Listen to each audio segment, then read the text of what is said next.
ఈ పేషెంట్కి 4 abortions pregnancy good news వచ్చింది. యాక్చువల్లీ 4 అబార్షన్స్ తర్వాత ఒక్క అబార్షన్ అంటేనే ఎంతో డివాస్టేటింగ్, చాలా హార్ట్ బ్రేక్ అనమాట. 4 టైమ్స్ అబార్షన్ అయినప్పుడు ఐ కెన్ అండర్స్టాండ్ ఆ లేడీలో ఉన్న ప్రాబ్లం. సో ట్రీట్మెంట్కి ఎలా చేస్తాం? నార్మల్గా అబార్షన్ అంటే ఏంటి? ఒక మంచి ఇత్తనాలు భూమిలో పడితే మంచిగా ఉంటేనే లైఫ్ అవుతుంది. అదే సీడ్ అంటే ఎగ్ అండ్ స్పర్మ్ బాగాలేదంటే అండి ఆ గర్భాశయం సపోర్ట్ చేయదు.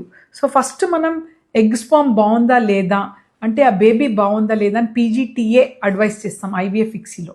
ఈ పేషెంట్ ఐవీఎఫ్ వద్దన్నారు. Of course it's there right.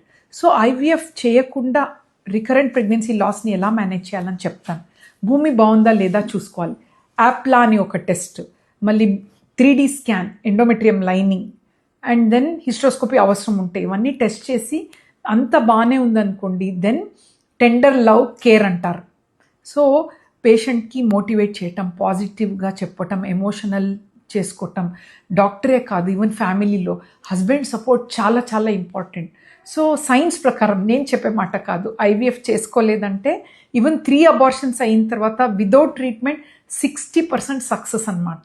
So folic acid, vitamin D3, thyroid problem, hormones ఏదైనా ఉంటే సెట్ చేసుకోవటం, ఇంకా అంతా దానివల్ల ఐవీఎఫ్ లేకుండా బేబీతో వెళ్తున్నారు. We're so happy for them.